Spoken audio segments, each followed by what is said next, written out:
वर्तमान के प्रकाश में अतीत का अध्ययन ही इतिहास कहलाता है। हाय दोस्तों, मैं विभास शाह आप लोगों के समक्ष उपस्थित हूँ एक नया विषय को लेकर। आधुनिक भारत का इतिहास हम लोग 2 दिनों से पढ़ रहे थे, उसी के क्रम में आगे चलते हुए आज मैं आप लोगों के समक्ष कर्नाटक के युद्ध के बारे में बताऊंगा।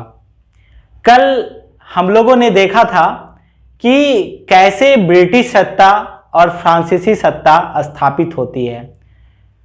ये दोनों यूरोप की काफ़ी बड़ी सत्ता थी और भारत में इन दोनों के प्रतिस्पर्धा भी काफ़ी मजबूत तौर पर थी। तो ये दोनों के प्रतिस्पर्धा के कारण ही कर्नाटक युद्ध सामने आए। तो हम लोग समझेंगे कि कैसे 3 कर्नाटक युद्ध हुए। 3 कर्नाटक युद्ध का मैं एक बारी आपको क्रम बता दूं। पहला कर्नाटक युद्ध सन 1740 से लेकर 48 तक हुई थी। दूसरी कर्नाटक युद्ध सन 1751 से लेकर सन 1755 तक हुई थी। तीसरी कर्नाटक युद्ध सन 1758 से लेकर सन 1763 तक हुई थी। ये तीनों कर्नाटक युद्ध हमारी जो ब्रिटिश की सत्ता थी उनके बुनियाद को यह दर्शाएगा। यह हमें दर्शाता है कि कैसे यहां पर फ्रांसीसी सत्ता कमजोर हो जाती है, कैसे ब्रिटिश सत्ता की भारतीय राजनीति पर पूरा का पूरा शिकार हो जाता है। ये हमारे इतिहास को समझने के लिए एक बुनियाद है और आप समझते हैं जब तक बुनियाद मजबूत नहीं होगी तो उस पर एक मजबूत महल कैसे खड़ा किया जा सकता है। तो इसी क्रम में हम लोग आगे बढ़ते हुए अपना जो पहला कर्नाटक युद्ध है उसके बारे में समझेंगे। पहले मैं कर्नाटक युद्ध के बारे में एक हेडिंग लिख दूं ताकि आप सुनते सुनते यह ना समझ ले कि सर पहला कर्नाटक युद्ध बता रहे हैं या दूसरा कर्नाटक युद्ध बता रहे हैं। इसलिए मैं आपके लिए सबसे पहले लिख देता हूं प्रथम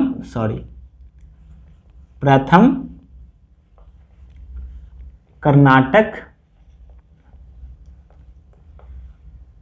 युद्ध।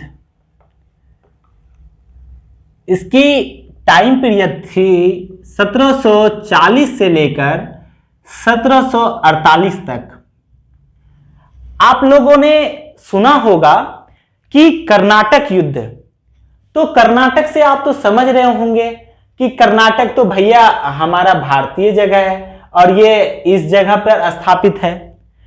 भाई जब ये कर्नाटक भारत में है तो हमेशा ये हम लोग क्यों सुनते आते हैं कि ये जो ब्रिटिश जो यूरोपीय देश आपका, ये अगर मेडिटेरियन सी है तो ये जो यूरोप के क्षेत्र हैं तो ये भैया ऑस्ट्रिया का तो मुद्दा ये यूरोप से संबंधित है।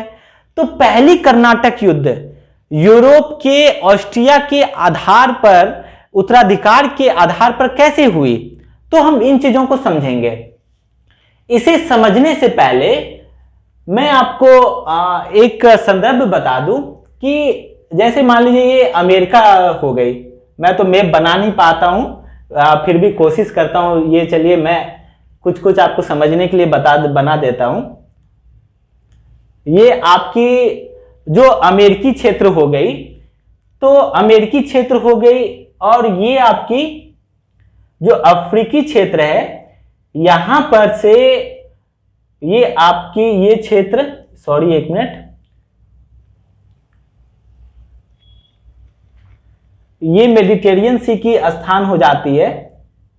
ये आपको मैं समझने के लिए बता रहा हूं। अगर ये आपको नहीं बताऊंगा तो आप अच्छे से समझ नहीं पाओगे। ये आपका इधर ऑस्ट्रिया हो जाता है। तो आपका ऑस्ट्रिया के उत्तराधिकार पर पहली कर्नाटक युद्ध की लड़ाई हुई थी। अब हम लोग इसे समझते हैं। ये ऑस्ट्रिया नामक जगह यहां पर है और ये अमेरिकी क्षेत्र है और कर्नाटक भारत के इस क्षेत्र पर है। तो कर्नाटक के युद्ध में आपका ये जो मैंने अभी आपको बताया ना कि ऑस्ट्रिया के उत्तराधिकार पर कर्नाटक के युद्ध हुए थे। चलिए मैं तीनों को जोड़ता हूं। एक अमेरिकी जगह थी, ये तो अमेरिका हो गई, अमेरिका की एक जगह थी उसका नाम था लुइसबर्ग। तो दोस्तों ये लुइसबर्ग जो थी ये फ्रांस का एक उपनिवेश था और ये जो कर्नाटक क्षेत्र था इस पर अंग्रेज की सत्ता पहले से स्थापित थी। जब यहां पर ऑस्ट्रिया के उत्तराधिकार की लड़ाई हो रही थी उसमें अंग्रेज विशेष रूप से भाग लिए। तो ये मद्रास का जो यहां पर तट है, इस मद्रास के तट पर जो भी सैनिक पोत थे उसे अंग्रेज यहां पर लड़ाई के लिए बुला लिए थे। अब तो यहां पर कोई सैनिक खड़े नहीं थे, यहां पे बच गए भैया केवल कौन, फ्रांसीसी युद्धपोत। अब तो इनके पास पूरी की पूरी क्या कहते हैं ना, आजादी उसे मिल गई कि वो अब सत्ता का यहां पर ग्रहण कर सकता है। लेकिन इस सत्ता को ग्रहण करने के साथ साथ आप यह भी समझेंगे कि भारतीय शासक जो कर्नाटक के तभी शासक थे उसका नाम अनवरुद्दीन था। मैं इनका नाम लिख देता हूं, अनवरुद्दीन। ये शासक के साथ जो फ्रांसीसी गवर्नर थे उनका नाम डुप्ले था। तो डुप्ले ने अनवरुद्दीन के साथ एक समझौता की थी कि भैया हम हैं यहां पर, आप हैं यहां पर और अंग्रेज है, तीनों में से कोई लड़ाई नहीं करेगा। क्योंकि डुप्ले जो थे वो कूटनीतिक तौर में काफी माहिर थे, उन्हें सामरिक शक्ति की ज्ञान थी कि कैसे बातों के जाल पर किसी को फंसाया जाता है।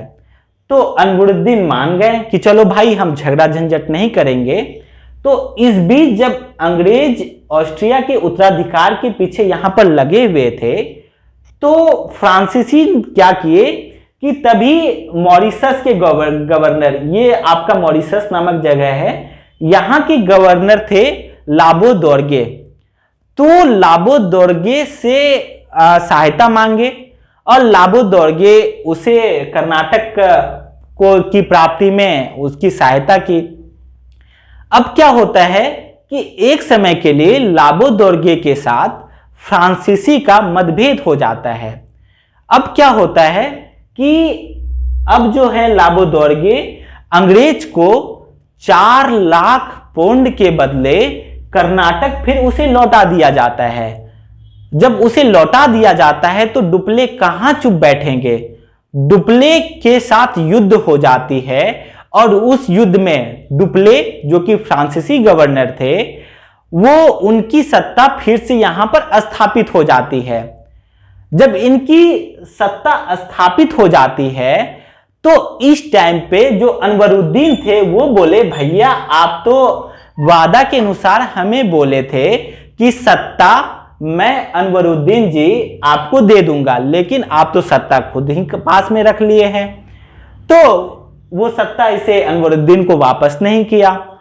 तो अनवरुद्दीन क्या करते हैं, अनवरुद्दीन के पुत्र का नाम था आपका, अनवरुद्दीन का एक पुत्र थे।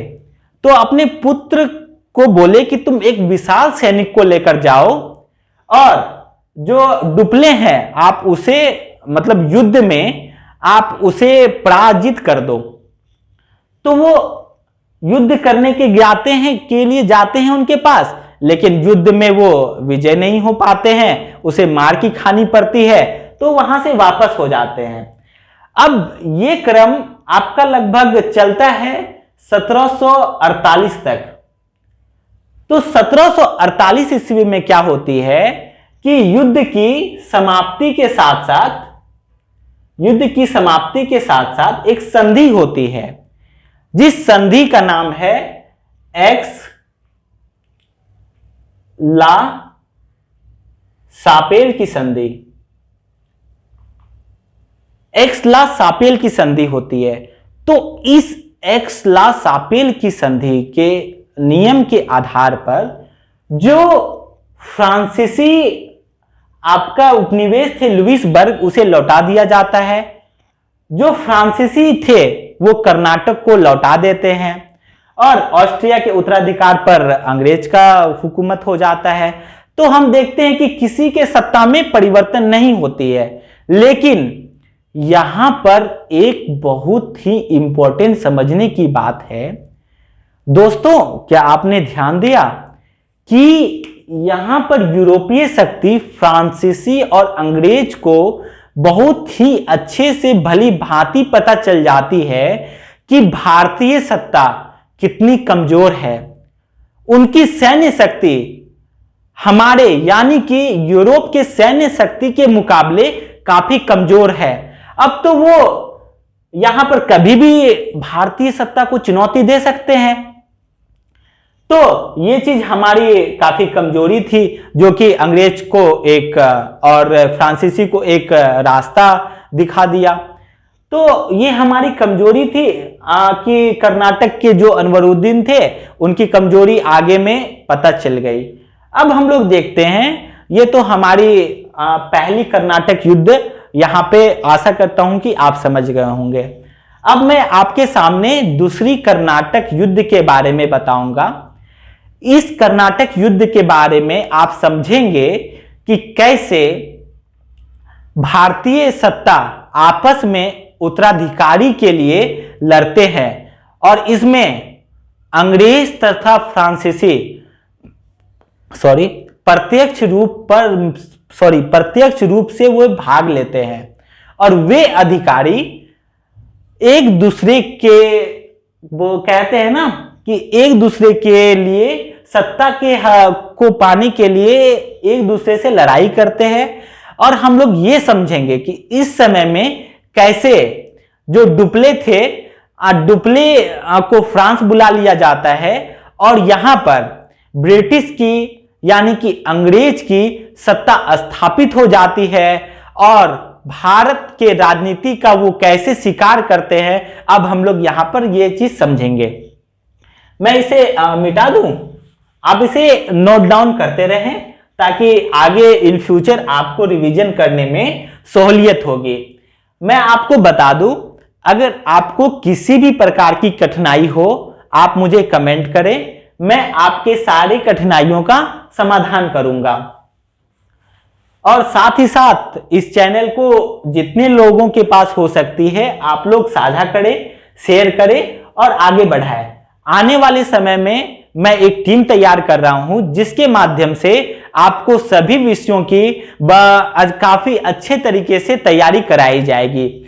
अब मैं आगे चलता हूं अपने टॉपिक पर और दूसरा हम लोग समझेंगे कि द्वितीय यानी कि सेकेंड कर्नाटक युद्ध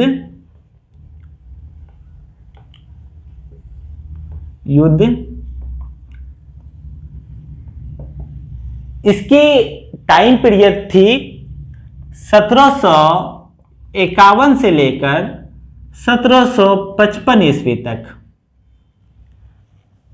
इस कर्नाटक युद्ध को समझने के साथ साथ हम लोग यहां पर देखेंगे कि भारतीय सत्ता में जो भारतीय दो राज्य थे तभी, एक का नाम था हैदराबाद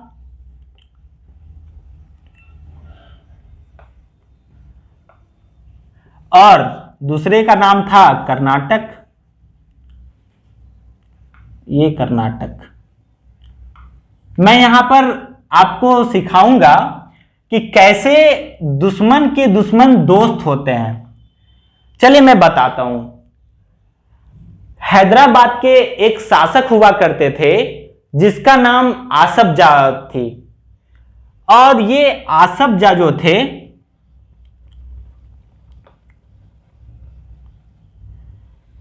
इसके दो पुत्र थे। तो इसी दौरान आसफ जाह की किसी कारणवश मृत्यु हो जाती है। तो इनके जो दो पुत्र थे, पहला का नाम था मुजफ्फर जंग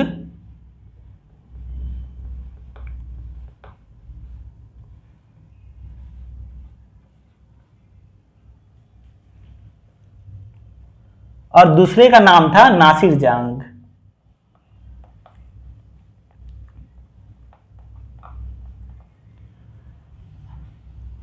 ये दोनों के बीच में सत्ता के उत्तराधिकारी के लिए लड़ाई हो रही थी। अब आप लोगों ने देख लिया कि कैसे आसफ जाह की मृत्यु होती है और उनके दो पुत्र थे, एक मुजफ्फर जंग, एक नासिर जंग।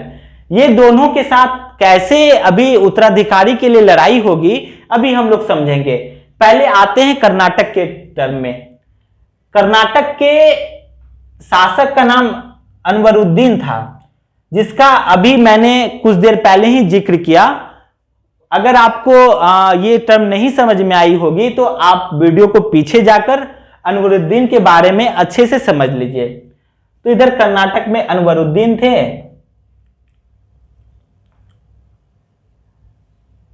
और इस तरफ अनवरुद्दीन के साथ साथ एक थे चंदा साहब। चंदा साहब ये भूतपूर्व शासक के ये दामाद थे और साथ ही साथ वो जो भूतपूर्व शासक थे यहाँ के, तो अनवरुद्दीन के वो मित्र थे। तो ये अनवरुद्दीन के साथ जो चंदा साहब थे, इनकी उत्तराधिकारी के लिए लड़ाइयां हो रही थी। तो इस लड़ाई में क्या होता है कि इधर नासिर जंग और अनवरुद्दीन दोनों का साथ कौन देते हैं? अंग्रेज। और मुजफ्फर जंग और चंदा साहब ये दोनों का साथ कौन देते हैं? फ्रांसीसी। अब मैं आपको बताता हूं, आपको अब अच्छे से साफ से दिख रही है। ये मुजफ्फर जंग हो गए, नासिर जंग हो गए, ये अनवरुद्दीन हो गए, ये चंदा साहब हो गए। नासिर जंग और अनवरुद्दीन दोनों का साथ कौन दे रहे हैं? अंग्रेज। मुजफ्फर जंग और चंदा साहब दोनों का साथ कौन दे रहे हैं? फ्रांसीसी। अब क्या होती है कि 1741 ईस्वी में एक तंजावुर नामक स्थान था। तंजावुर आपका इस क्षेत्र में पड़ता है। तो इस तंजावुर में उत्तराधिकारी के लिए लड़ाई हो रहा था। इसमें अंग्रेज क्या थे कि प्रत्यक्ष रूप में भाग लिए और वहां का एक देवी कुटाई नामक जगह था, उस क्षेत्र को वो अपने नियंत्रण में ले लिए। उसके नियंत्रण में लेने के साथ ही जो फ्रांसीसी थे वो भैया क्षुब्ध हो गए। बोले, हैं तुम मेरा क्षेत्र उधर का अपना ले लिया और तुम मुझको बोला नहीं, रुको मैं तुम्हें सबक सिखाता हूं। तो वो क्या करते हैं कि मुजफ्फर जंग और चंदा साहब को साथ में लेकर वो बोलते हैं तुम कर्नाटक के शासक अनवरुद्दीन पर हमला कर दो।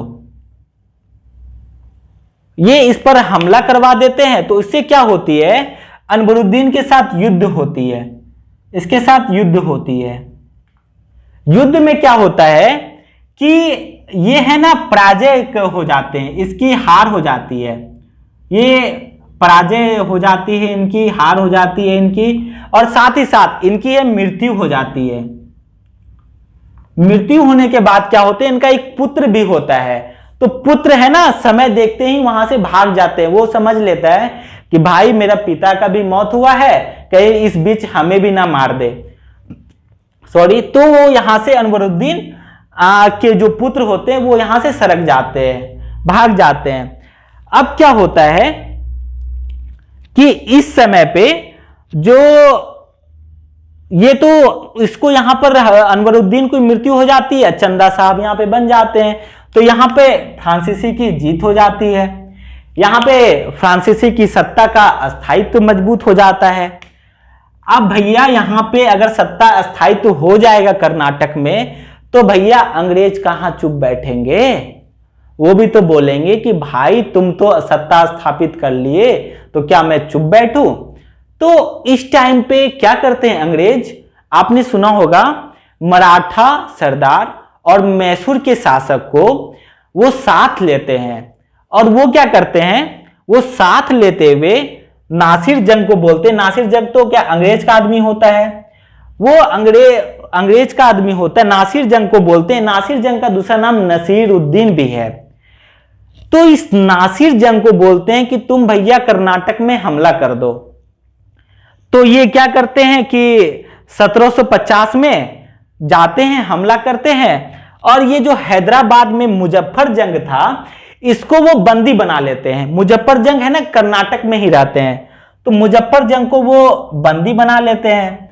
तो अब क्या होता है कि आप देखिए डुप्ले कितना कूटनीतिज्ञ था, वो नासिर जंग के अधिकारी को घूस देकर अपने पक्ष में वो कर लेता है, और उसके ही अधिकारी क्या करते हैं, नासिर जंग की हत्या कर देते हैं। अब आप देखोगे अगर इसकी हत्या हो जाती है, अब तो बचे भैया मुजफ्फर जंग। मुजफ्फर जंग किसका आदमी है, ये फ्रांसीसी का आदमी है। तो ये भाई फ्रांसीसी यहां भी जीत जाते हैं, फ्रांसीसी की सत्ता यहां भी मजबूत हो जाती है। लेकिन ये सत्ता ग्रहण करने से पहले इनकी भी मृत्यु कर दी जाती है। तो अब देखते हैं कि जब इनकी मृत्यु हो जाती है फिर से, तो नासिर जंग का एक छोटा भाई होता है, उसका नाम है सलावत जंग।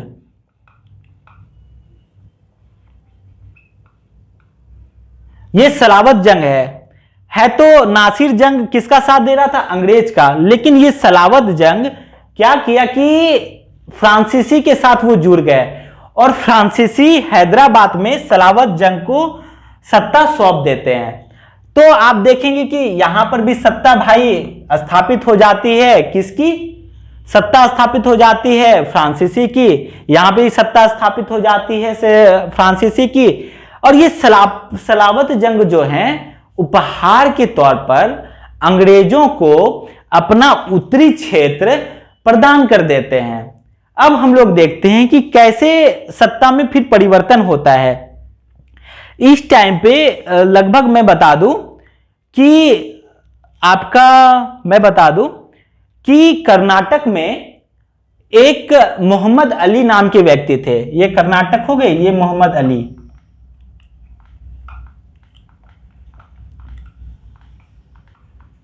कर्नाटक के ये जो मोहम्मद अली थे, तो इसको अंग्रेज है ना एक कठपुतली व्यक्ति बनाकर रखे थे। इसे बोले थे कि भाई तुम मेरा साथ दो, मैं तुम्हारा साथ दूंगा। तो इसे कठपुतली शासक के तौर पर वे नचा रहे थे, और इसे बोले कि मैं तुम्हारा साथ दूंगा, तुम्हें क्या करना है, चंदा साहब को यहां सत्ता से हटा देना है। इस टाइम पे क्या होता है कि 1751 में अंग्रेज जो थे वो सैंडर्स नामक गवर्नर की यहां पर नियुक्ति कर देते हैं। तो ये सैंडर्स नामक गवर्नर जो थे, इसको आगे क्लाइव आदेश देते हैं। क्लाइव आप समझ रहे हैं, क्लाइव एक अंग्रेज गवर्नर थे जो कि काफी कूटनीतिज्ञ थे। तो वो सैंडर्स क्लाइव जो है थे, सैंडर्स को आदेश देते हैं कि तुम कर्नाटक के राजधानी जिसका नाम अर्काट था, इसे मैं मिटा दूं, इसे मैं मिटा देता हूं। तो कर्नाटक के राजधानी जो अर्काट था, कर्नाटक के राजधानी अर्काट में तुम जाकर इस क्षेत्र पर नियंत्रण कर लो। तो सैंडर्स एक बड़ी सेना को ले जाकर इस क्षेत्र पे नियंत्रण स्थापित कर लेते हैं। तो इस टाइम पे मैं बता दूं, आपने क्या पढ़ा था कि चंदा साहब के जो पुत्र थे वो अपने पुत्र को बोलते हैं कि बेटा तुम जाओ और वहां पर देखो कि अर्काट को जो मोहम्मद अली थे और ये मिस्टर सैंडर्स थे, वो सत्ता अपने क्षेत्र में अर्काट को कर लिया है, तुम जाओ उनसे वो वापस लेकर आओ। तो वहां जाते हैं, लेकिन तो वहां जाते तो क्लाइव भी वहीं पर वो मौजूद रहते हैं। इस टाइम में जब वो क्लाइव रहते हैं तो उसको वो जो उनके पुत्र थे चंदा साहब के, तो वो क्या करते हैं कि उनके पास जाते हैं, उनके पास बड़ी विशाल सेना होती है। अब विशाल सेना होगी और क्लाइव तो देखेंगे कि भाई जब वो कोई विशाल सेना लेकर आ रहा है तो कोई भी उससे डर जाएगा, तो क्लाइव क्या होता है, थोड़ा पीछे हट जाता है। लेकिन इसी टाइम पर क्या होता है कि ब्रिटिश सेनापति एक लॉरेंस होते हैं, वो ब्रिटिश सेनापति यहां पर तभी आ जाते हैं और क्लाइव को वो बचा लेते हैं। और इस समय जो चंदा साहब थे उनके पुत्र को पीछे हटना पड़ता है। और ये क्लाइव लॉरेंस जो कि एक सेनापति था, लॉरेंस ब्रिटिश सेनापति थे, क्लाइव, लॉरेंस और सैंडर्स तीनों को ही मिलकर क्या करते हैं कि आपका जो चंदा साहब थे वो त्रिचन्नापल्ली में थे, वहां पर जाकर उनके साथ युद्ध करते हैं और उसे सत्ता से बेदखल कर देते हैं। अब तो सारी की सारी सत्ता आप देख रहे हैं कि अंग्रेज अपने नियंत्रण में ले लेता है। और इसी वक्त चंदा साहब क्या होते हैं कि उनकी मृत्यु हो जाती है। अब हम लोग देखते हैं कि ये कर्नाटक की सत्ता अंग्रेज के हाथों आ जाती है। लेकिन भाई जो डुप्ले थे, डुप्ले क्या करते थे, वो काफी धैर्यवान व्यक्ति थे। मैं एक बार आपको याद दिला दूं, डुप्ले फ्रांसीसी गवर्नर थे और वो काफी सामरिक स्थिति में कूटनीतिज्ञ थे, तो वो काफी धैर्यवान थे। वो क्या करते थे, वो अब क्या किए कि मराठा मैसूर के साथ मिलकर फिर से कर्नाटक पर युद्ध करने का उसने योजना बनाया। अब क्या होता है भाई साहब, जब वो योजना बना लेते हैं तो इस टाइम पे एक बहुत ही बड़ा परिवर्तन होता है। मैं इसे मिटा दूं, अभी बहुत बड़ा परिवर्तन होता है। परिवर्तन में क्या होता है कि इस टाइम में जो फ्रांसीसी कंपनी थी वो यूरोप में थे, तो फ्रांसीसी सरकार के द्वारा डुप्ले को वापस बुला लिया जाता है। पता है क्यों? वो बोल रहे थे भैया तुम तो व्यापार करने गए हो, क्या इस पचेड़े में पड़ गए हो, तुम भैया इन सब चीजों से बाहर निकलो और मुझे पैसे कमा कर दो। क्योंकि उन लोगों का तो बस एक ही था, आर्थिक हित।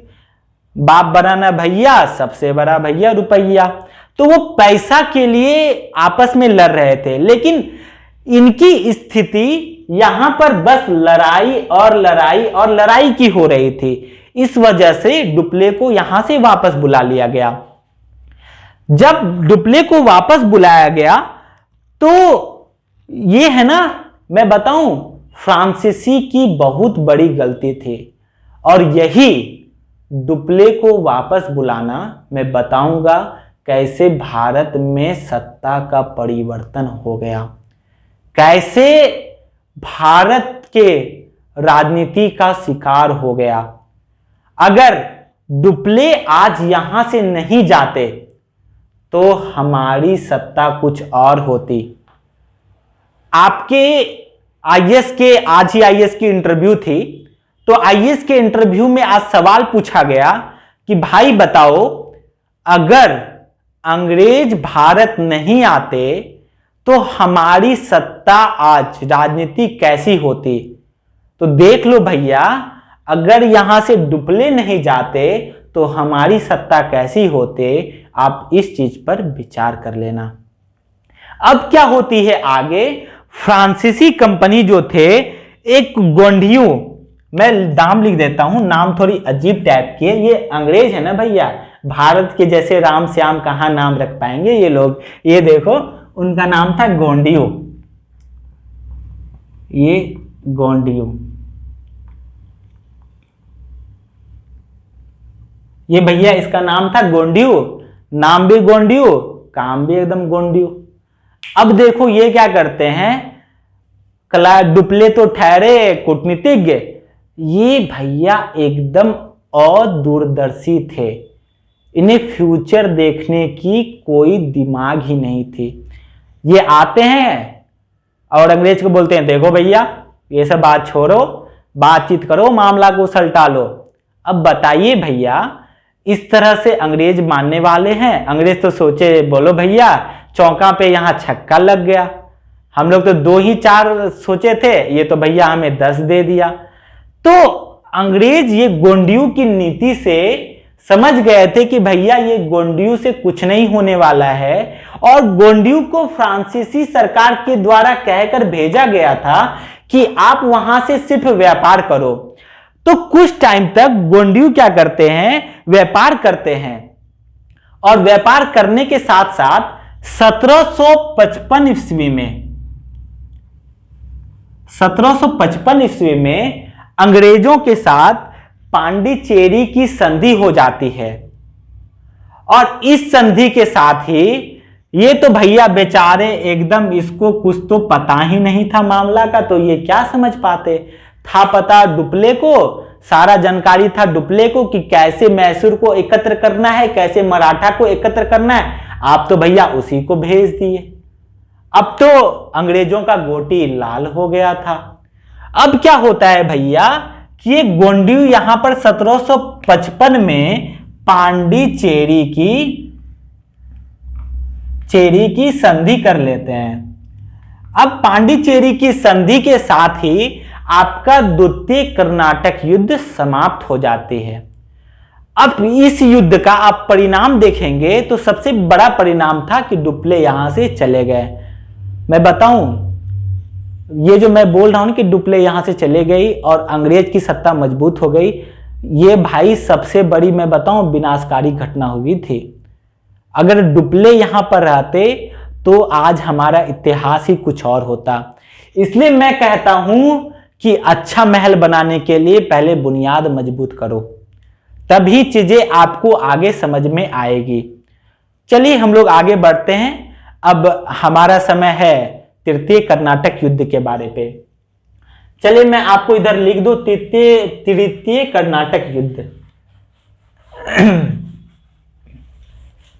तृतीय कर्नाटक युद्ध का टाइम पीरियड 1758 से लेकर 1763 तक थी। तृतीय कर्नाटक युद्ध, इसकी टाइम पीरियड थी 1758 से लेकर 1763 तक। इस युद्ध के टाइम में क्या होती है, आपने एक सुना होगा कि 1755 में यूरोप में फ्रांसीसी और इंग्लैंड के साथ सप्तवर्षीय युद्ध हुए, और यही वो टाइम है जिस टाइम में वोंडिवोस की युद्ध होती है और फ्रांसीसी बुरे तरीके से पराजित होती हैं। फ्रांसीसी के साथ संधि की जाती है। उस संधि में बताया जाता है कि भैया तुम्हें सैनिक नहीं रखने हैं। अब बताओ कि कोई सैनिक नहीं रखेगा तो उसकी सत्ता कैसे आगे बन पाएगी? भैया जवाब देना आप लोग भी। चलिए मैं आपको बताता हूं इस टाइम पे क्या हुए थे कि एक गवर्नर को यहां पर भेजा गया था, उनका नाम था काउंट डी लाली। काउंट डी लाली। ये गवर्नर जब यहां पर आए और इन्होंने गोंडनियों की जो नीतियां भी देखी तो ये समझ गए थे कि स्थिति गंभीर हो गई है। तो एक बड़ी सैनिक बेड़ा को लेकर ये भारत पहुंचते हैं, और यहां पर जो अंग्रेजी एक कॉलोनी होती है, अंग्रेजी कॉलोनी होती है, उसका नाम होता है फोर्ट सेंट डेविड। उस कॉलोनी को ये क्या करते हैं कि अपने क्षेत्र में मिला लेते हैं। ये क्षेत्र मिलाने के बाद उसकी अगली कड़ी क्या होती है कि वो तंजावुर ये वाला जो जगह है, मैंने ये बताया था तंजावुर में अंग्रेज ने अपना सत्ता स्थापित किया था। इस तंजावुर नामक क्षेत्र में वो अपना घेरा डाल देते हैं। कौन? लाली। अब क्या होता है कि जब वो घेरा डाल देते, और यही वो टाइम पीरियड था, आप देखेंगे यहां पे जो भारत का है, यहां पर बंगाल का क्षेत्र है। इस बंगाल के क्षेत्र में इस टाइम पे क्लाइव का शासन रहता है और ये यहां पर अपने सत्ता को स्थापित कर चुके होते हैं। यहां पे इनकी सैनिक सत्ता भी काफी कमजोर मजबूत हो जाती है। ये सामरिक, आर्थिक, राजनीतिक तीनों दृष्टिकोण से काफी मजबूत हो जाते हैं। तो भाई साहब ये क्या करते हैं कि यहां से क्लाइव चलकर ये यहां पे आते हैं, यहां पे पांडिचेरी की क्षेत्र है, तो जो लाली थे, लाली को वो पराजित कर देते हैं। अब क्या था कि 1760 में आप देखेंगे पांडिचेरी और मद्रास के बीच में एक वोंडिवोस नाम का स्थान था। वहीं पर 1760 में वोंडिवोस का युद्ध हुआ था, जो कि इतिहास के लिए एक बहुत ही बड़ा ये प्रमाण बनता है कि ये अंग्रेजी सत्ता को कैसे यहां पर स्थापित करता है। और ये आपके एग्जाम की दृष्टि पीटी प्लस मेंस दोनों के लिए काफी ज्यादा महत्वपूर्ण है। तो आप ये याद रखेंगे, वोंडिवोस का युद्ध 1760 ईस्वी। तो यहां पर वोंडिवोस के युद्ध होने के बाद पेरिस की एक संधि होती है।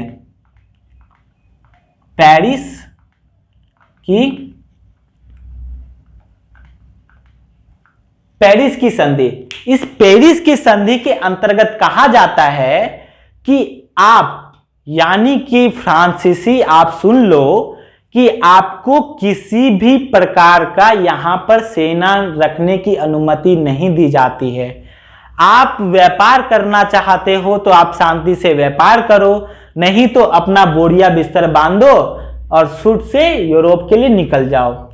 और यहीं पर से यही वो मतलब क्या परमाणिक युद्ध था जिस दिन से फ्रांसीसी की स्थिति यहां से कमजोर हुई और वो यहां से यूरोप लौटने के लिए मजबूर हुए। तो आप दोस्तों समझ ही गए होंगे कि कैसे कर्नाटक की युद्ध एक ऐसी युद्ध थी जो कि फ्रांसीसी सत्ता को कमजोर किया और अंग्रेजी सत्ता को मजबूत किया। आपने यहां पर यह भी एक बेसिक को समझ लिया होगा कि कैसे यहां पे अंग्रेज अपनी अस्थायित्व को मजबूत करते हुए अपनी सत्ता को, अपने साम्राज्य को पूरा आगे बढ़ाते हैं। जब अपना साम्राज्य को आगे बढ़ाएंगे तब हम लोग देखेंगे कि ब्रिटिश साम्राज्यवादी विस्तार कैसे होती है। तो ये ब्रिटिश साम्राज्यवादी विस्तार टॉपिक आगे होगी, ये कल होगी। इस टॉपिक को बताने से पहले मैं एक बात आपके पास साझा करना चाहता हूं कि ब्रिटिश जब यहां पर व्यापार कर रहे थे सन 1700 से 1750 ईस्वी के बीच में, क्या हुआ था कि भारत से तो वो एक तरफा व्यापार करते थे। एक तरफा का मतलब होता है कि वो भारत से वस्तु तो खरीदते थे, लेकिन भारतीय जो थे वो किसी भी प्रकार का यूरोपीय वस्तु परचेज नहीं करते थे, क्योंकि ब्रिटिश को जरूरत थी मसालों की, तो भारतीयों को क्या जरूरत थी। तो वो व्यापार करने के लिए मैंने आपको पहला दिन बताया था कि वो अमेरिका से सोने और चांदी लेकर आते थे। तो ये 1750-60 के बीच में वो 290 लाख रुपए का सोना, चांदी और 90 लाख रुपए का अन्य धातु लेकर भारत आए थे। वहां वो निर्यात किए थे वो व्यापार करने के लिए। ये उनके कुल निर्यात का मतलब ब्रिटिश के कुल निर्यात का 83% था, 83%। अब आप समझिए कि भारतीय जो थे एक भी यूरोपीय वस्तु परचेज नहीं करते थे।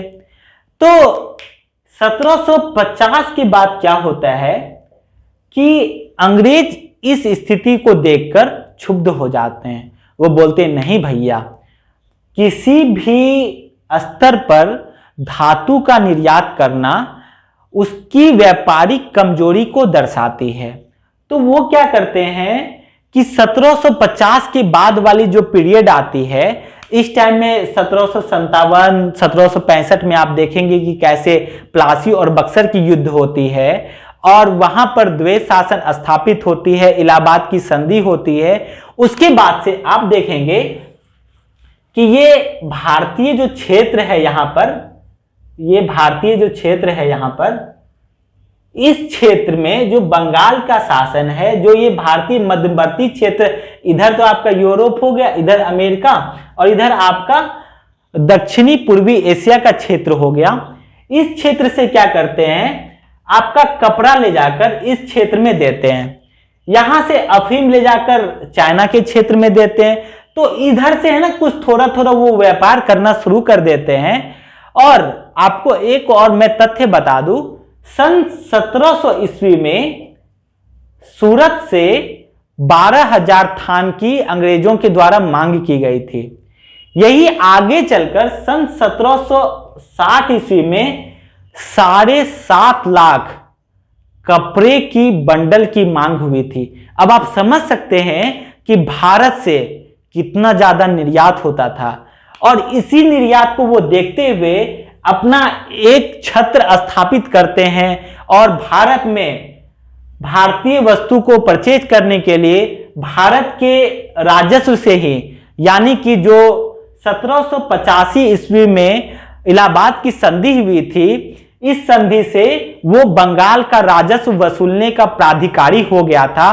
वो यहां के राजस्व को वसूल कर कैसे यहां के पैसे से ही यहां की वस्तु को खरीदता था, बाहर से वो पैसे नहीं आते थे।